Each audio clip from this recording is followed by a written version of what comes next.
이제 오늘 함께 주실 말씀 나누겠습니다. 마태복음 5장 마지막 48절의 말씀 한 절을 가지고 오늘 산상수훈 첫 번째 5장을 마무리하려고 하는데요. 다 같이 일어나셔서 마태복음 5장 48절 말씀입니다. 우리 한 목소리를 함께 선포하며 읽겠습니다.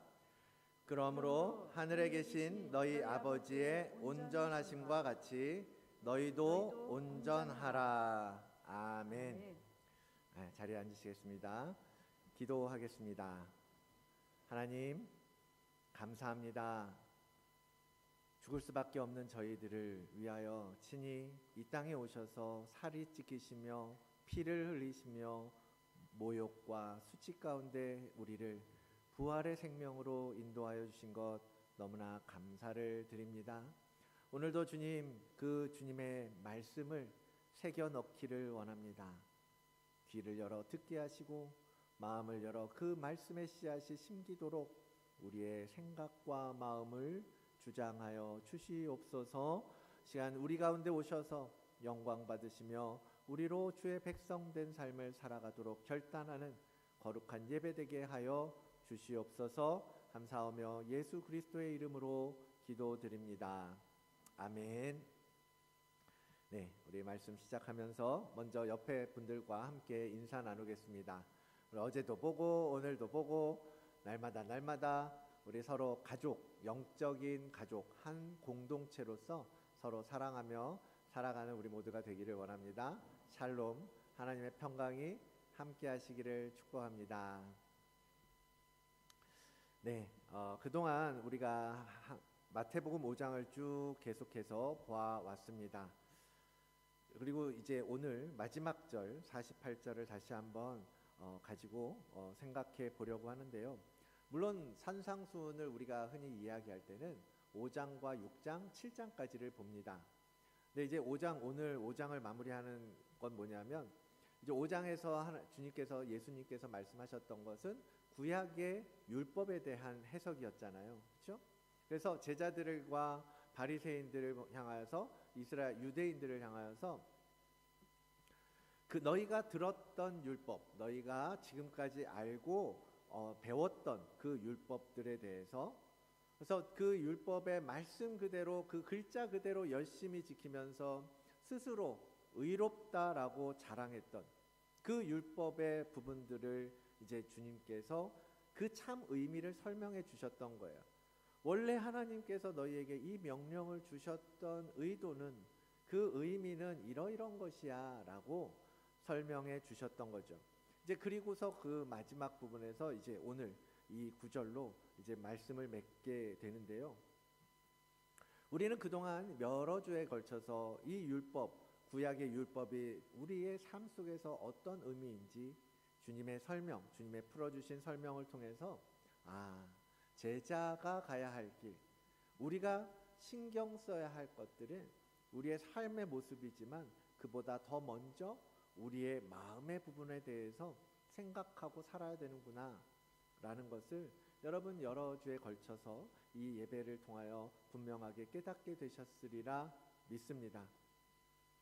오늘은 이 결론에 대해서 정리를 하려고 하는데요. 다시 한번 이 5장의 말씀을 쭉 살펴봅니다. 여러 개의 율법 조항들을 예수님께서 설명해 주시죠. 그 설명 전에, 벌써 오래전이지만 주님께서 어떤 말씀으로 시작하셨지요? 마태복음 5장 20절을 보면서 그러므로 바리새인의 의보다 더 낫지 못하면 이라고 말씀하면서 구약의 율법들을 설명해 주셨었다라는 거예요. 그 바리새인의 의보다 더 낫지 못하면 천국에 들어갈 수 없다 라고 분명하게 말씀하고 계십니다. 살인하지 말라, 간음하지 말라, 맹세하지 말라, 대적하지 말라, 그리고 원수를 사랑하라. 이러한 가르침들을 너희가 들었는데 듣고 말씀 그대로 지키는 것, 그 바리새인들이 자신의 의를 위하여 말씀대로 지키는 것에 더하여 너희의 마음도 지켜야 한다 그 마음으로부터 죄를 범하지 말아야 한다라고 가르쳐 주셨어요. 그리고 오늘 마지막으로 오늘 말씀, 하나님께서 온전하시니 너희도 온전해야 한다라고 결론을 내리고 계시는 거예요. 이 구절을 영어로 보니까요, be perfect라고 번역합니다. 다른 모든 지금까지 듣던 말씀도 참 이걸 말씀대로 실천할 수 있을까라고 생각할 수밖에 없는 우리들인데요. be perfect라고 말씀하시는 예수님의 이 마지막 구절을 보면 정말 받아들이기 어려운 그러한 말씀처럼 들립니다. 아마 우리 청년들, 여기서 자란 사람들, 호주에서는 좀 그런 것 같아요. 쉽게 이 단어를 쓰는 것 같아요. 그렇죠? 그래서 조금만 잘하면 perfect라고 칭찬합니다. 내가 조금만 조건에 맞으면 이거 하려고 하는데 그래? 그럼 A만 준비하면 돼. 그렇구나. 내가 A 가져왔는데 perfect. 이렇게 얘기해요. 이게 되게 쉽게 얘기합니다. 그런데 한국적인 문화에서 perfect라는 말은 여러분 어떻게 들리시나요? 그냥 간단하게 가볍게 뭐 적당히 하면 되는 정도로 들리지 않는다라는 거죠. 한국 문화에서 퍼펙트라고 말할 때는 상당히 부담스럽게 들려지게 된다라는 거죠.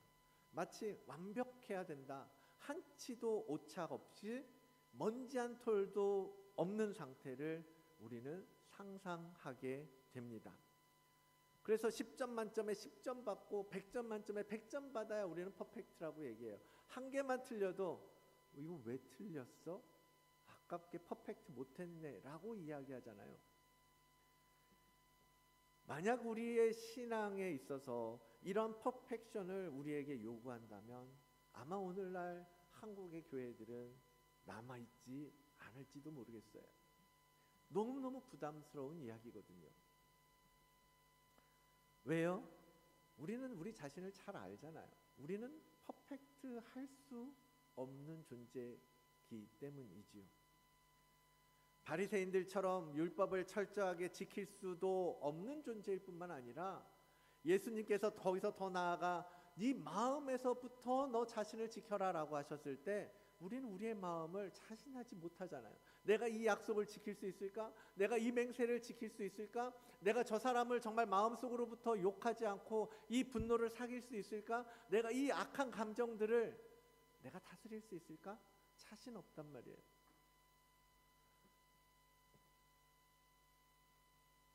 그런데 겉으로나 속으로나 우리에게 완벽하라라고 말씀하고 계신단 말이죠.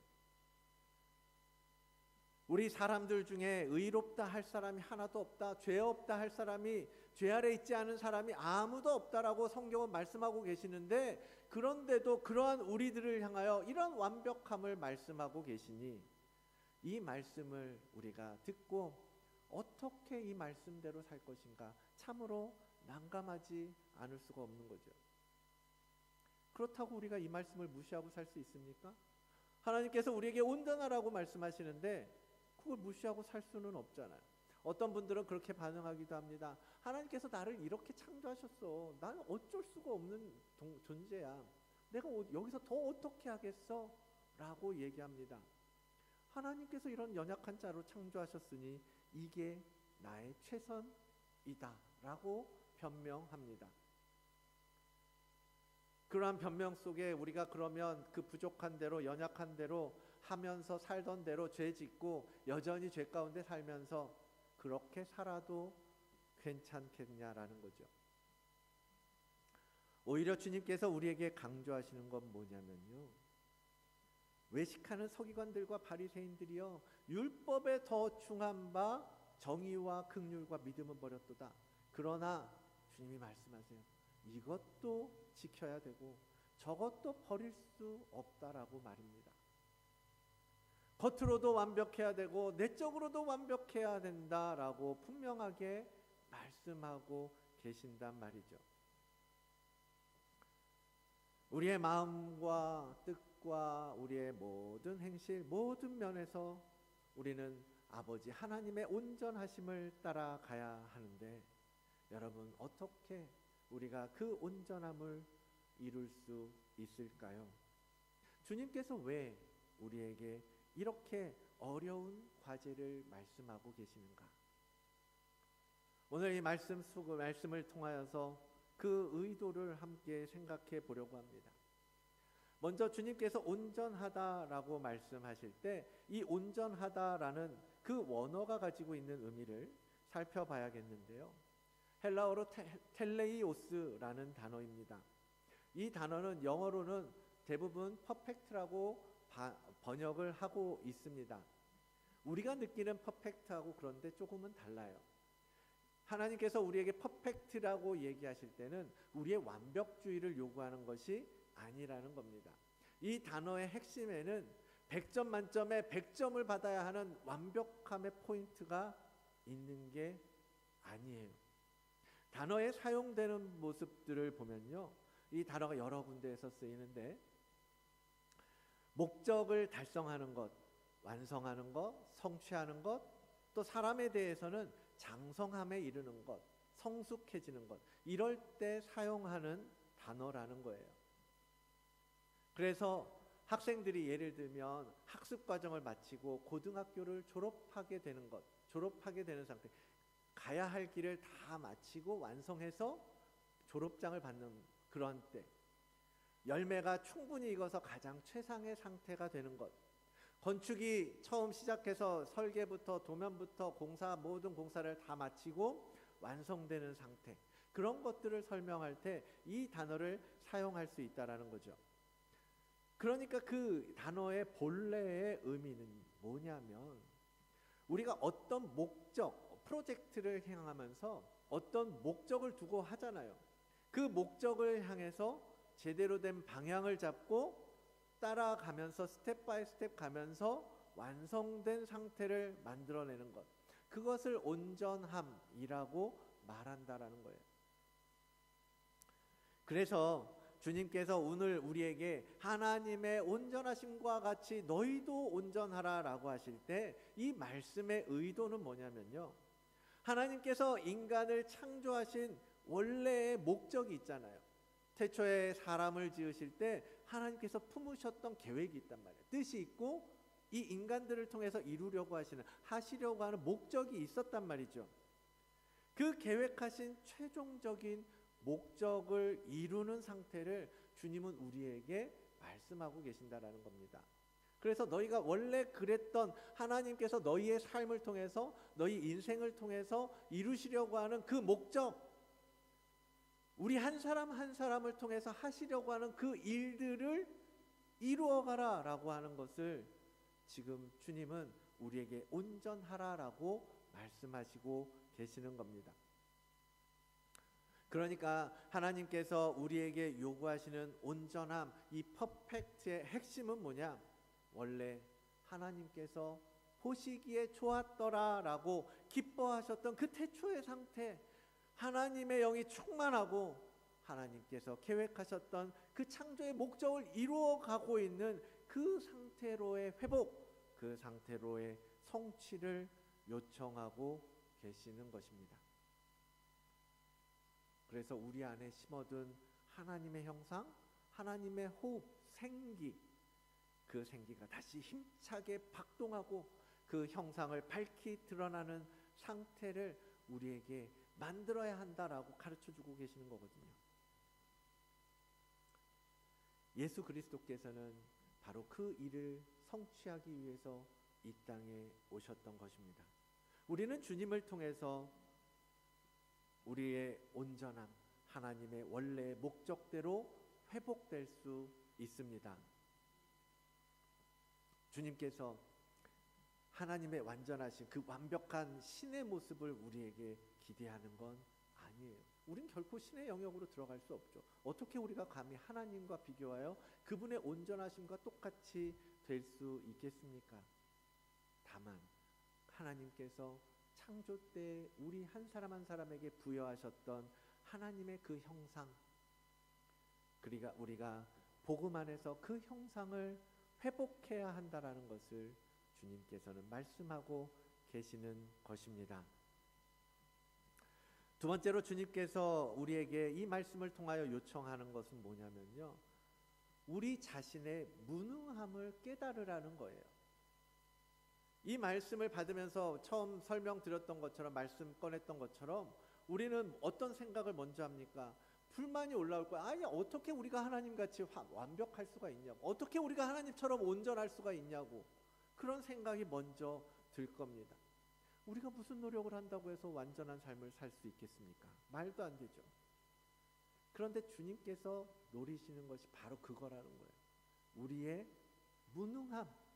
그래, 너희는 할 수 없는 존재들이야. 너희는 그것을 이룰 수 없는 자들이야. 너희가 어떻게 온전할 수 있어? 너희가 그것을 깨닫기를 원한다라는 거죠. 그것을 너희가 알고 그것을 인정해야 한다라고 주님께서는 오늘 말씀을 통하여 우리에게 드러내주고 계신다라는 겁니다. 주님은 우리가 정직하게 우리의 무능함을 직면하기를 원하십니다. 우리는 지난 한 주간, 아니 지난 과거의 시간들, 아니 오늘 아침까지도 여전히 우리는 영적인 싸움을 싸우면서 살아오셨을 겁니다. 나의 감정과 싸우고, 사탄 마귀가 주는 욕심과 정욕과 탐심과 싸우고, 우리 안에 있는 그 죄성과 싸우면서 살고 계시잖아요. 그러면서 오늘도 실망하기도 하고, 오늘도 죄에 빠져서 좌절하기도 하고, 답답한 그런 마음으로 우리는 주님 앞에 서게 되지 않습니까? 말씀은 다 알아요. 머릿속은 다 말씀으로 가득 차 있어요. 우리는 지식으로는 충만해요. 그런데 사라지지가 않는 나의 모습, 여전히 내 안에서 분노가 일어나고 누군가를 향하여 욕하고 있는 그 모습, 우리는 그 무능함을 경험하면서 결국 우리가 어디로 눈을 돌리게 됩니까? 하늘을 향해 눈을 들게 되는 거예요. 내가 산을 향하여 눈을 들리라. 나의 도움이 어디서 올까? 시편 기자는 노래합니다. 야, 이 어렵고 힘들고 정말 척박한 상황 속에서 내가 무엇을 바라볼 수 있겠는가? 하늘을 바라보고 나의 도움이 오는, 나에게 도움을 주시는 하나님을 바라볼 수밖에 없구나 라고 시인은 고백하잖아요. 주님께서는 오늘 이 말씀 앞에서 우리의 무능함을 발견하고, 그래서 주님을 향하여, 그래서 하늘을 향하여, 하나님을 향하여 눈을 들고 은혜를 구하기를 바라시는 것입니다. 이 무능함을, 우리의 무능함을 바꿀 수 있는 분은 오직 하나님뿐입니다. 나의 도움은 만물의 창조자이신 하나님, 우리를 지으신 하나님뿐입니다 라고 고백하며 주님 앞에 나오기를 바라신다라는 거예요.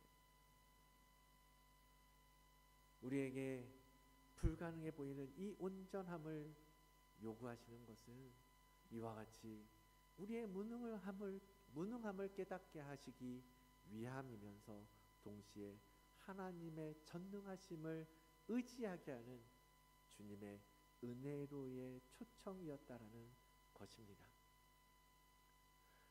우리가 스스로 무능함을 인정할 때 비로소 도움의 손길을 구하게 되고 그 능력을 의지하게 되잖아요. 이건 내가 안 되는구나. 그러면 뭔가 도움을 얻을 누군가를 찾게 되잖아요. 영적으로 어려움에 빠질 때, 시험에 들어 좌절될 때 우리는 하나님을 찾게 되고 하나님의 은혜를 구하게 된다라는 것입니다. 그러면 우리 눈에 불가능해 보이는 그 온전함도, 그 부족함도 하나님은 회복시키실 수 있으시니까요. 아멘. 우리가 세일 모임할 때 여러분 마가복음에서 부자 청년 이야기 같이 나누셨잖아요. 부자가 천국에 들어가는 것이 뭐라 그랬어요? 낙타가 바늘길을 들어가는 것보다 더 어렵다라고 말씀하세요. 그러면서 덧붙이시기를 뭐라고 하십니까? 사람은 할 수 없지만 누구는? 하나님은 하실 수 있다라는 거예요.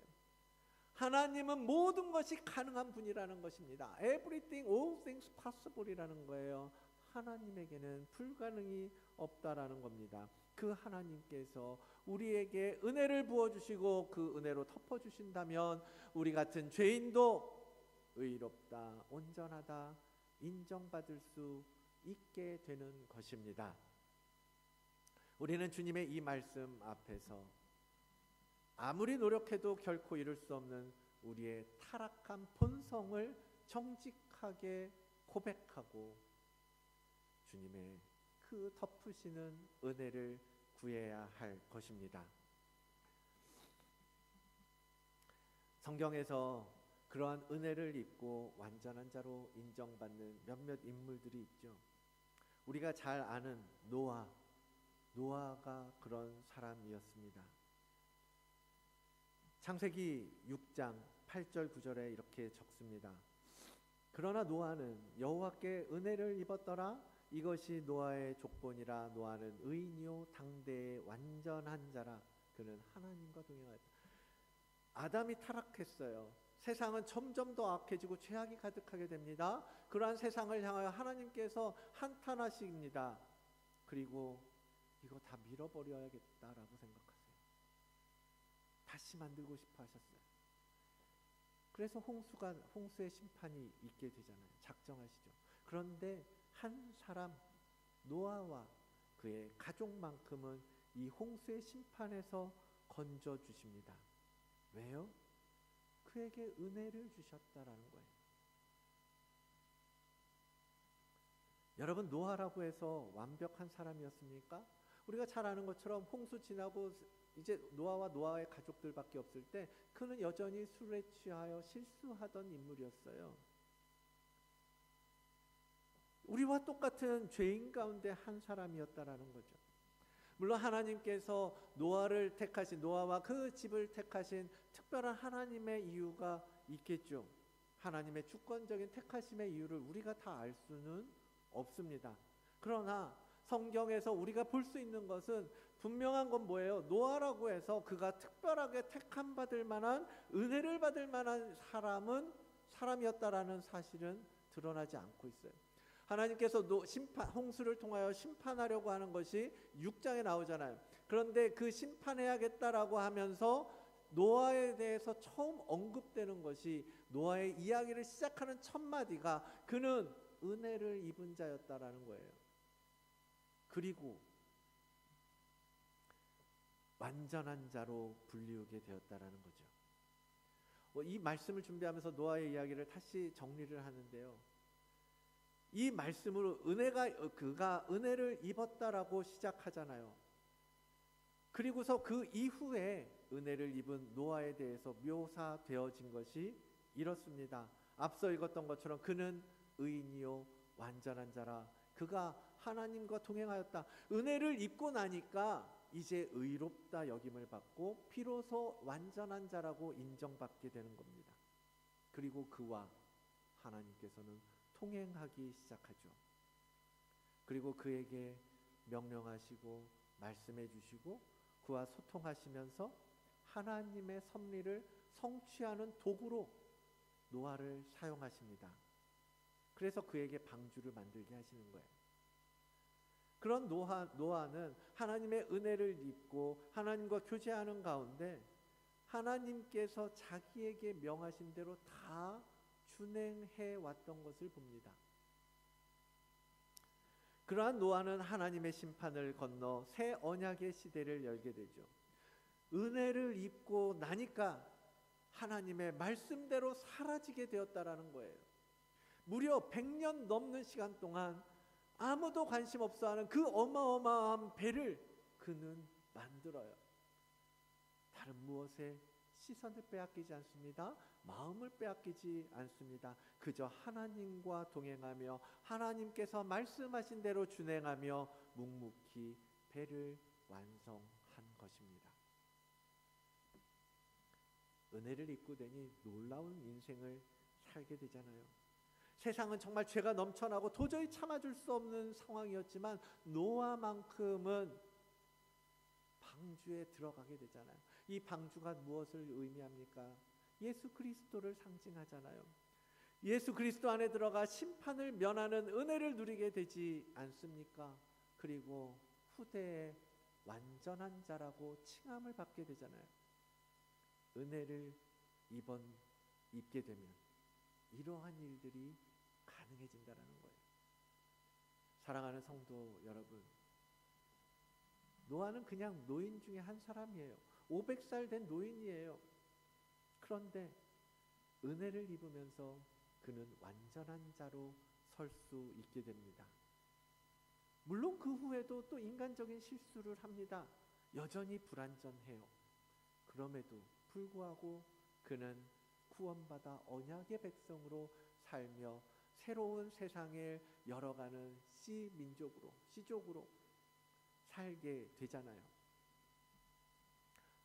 우리도 그와 같이 온전해질 수 있다라는 말입니다. 어떻게 해요? 하나님의 은혜를 입으면 되는 거예요. 여러분, 그러므로 십자가에서 이루신 그 은혜를 입고 온전하게 되기를 사모하고 바라면서 가기를 바랍니다. 더 이상 나는 여기서 더 변할 수 없어, 포기하지 마세요. 그 불가능하다라고 미뤄둘 문제가 아닙니다. 그것을 가능하게 하시는 하나님 앞에 은혜를 구하며 나아가십시오. 하나님, 내가 오늘도 실수하고, 하나님 오늘도 내가 부족하고 연약하지만 나를 온전케 해주십시오. 기도해야 된다라는 거예요. 그러한 주님을, 온전케 하실 그 주님을 의지하고 바라보는 여러분들이 되시기를 바랍니다. 마지막으로 아가서의 말씀을 보면서 마치려고 하는데요. 아가서 6장 8절과 9절의 말씀입니다. 제가 한번 읽어드리겠습니다. 왕비가 60명이요 후궁이 80명이요 시녀가 무수하되 내 비둘기 내 완전한 자는 하나뿐이로구나.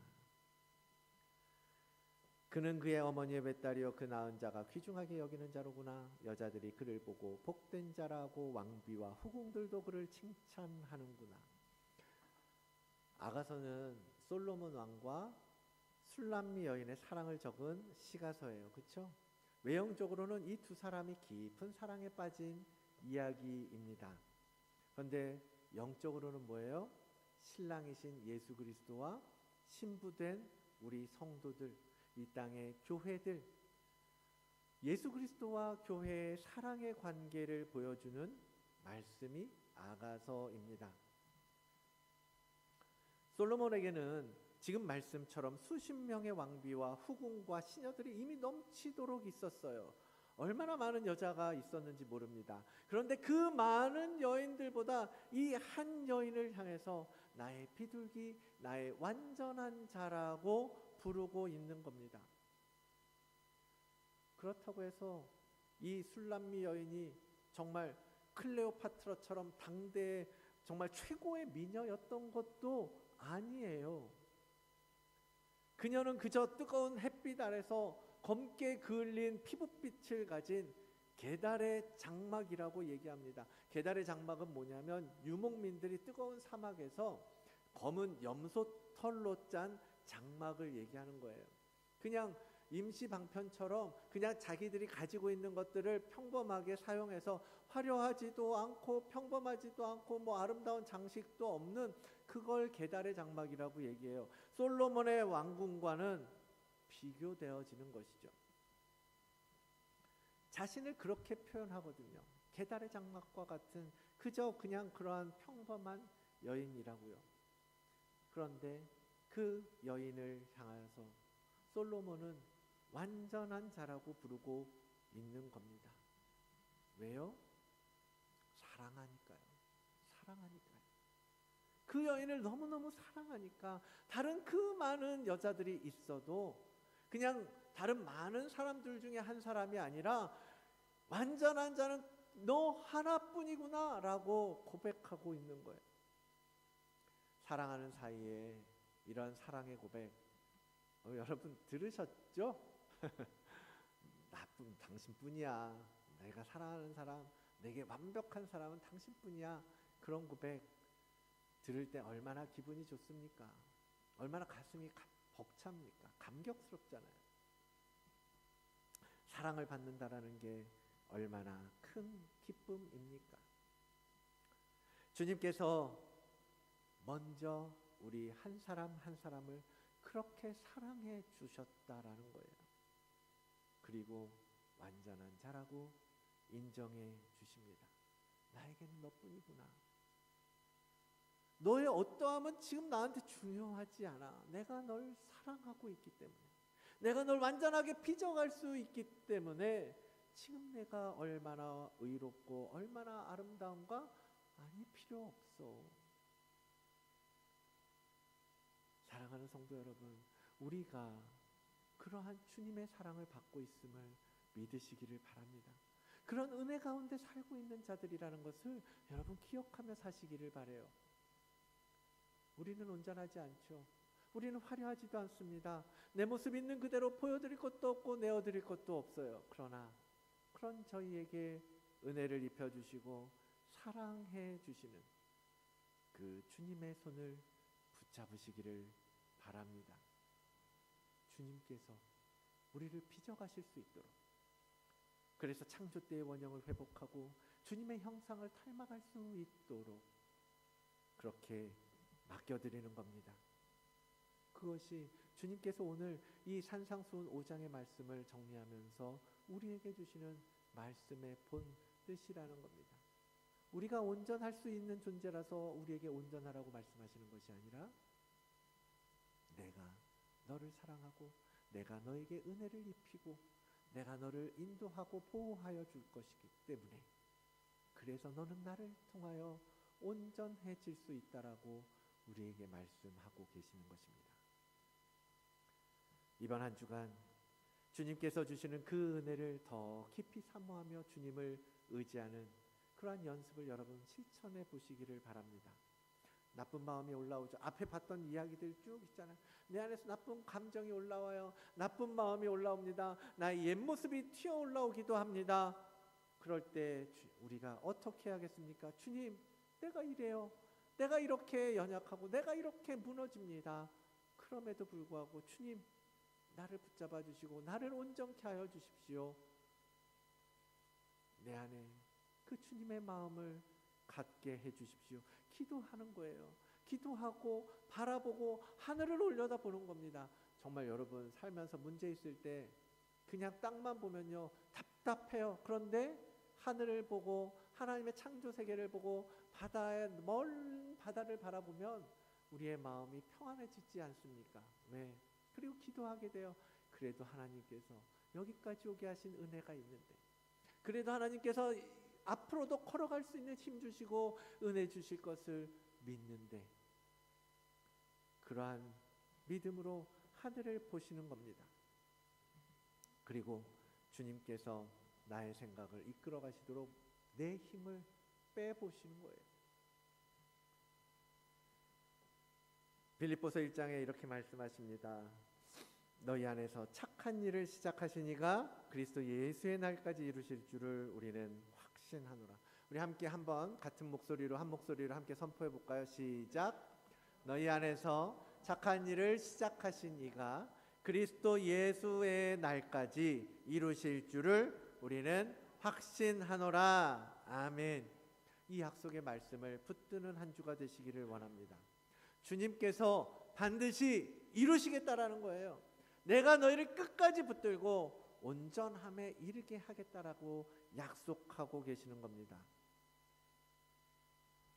그렇게 우리를 다듬어 가실 때 그 은혜가 이번 한 주 동안도 우리 모두에게 부어지기를 주님의 이름으로 축원을 드립니다.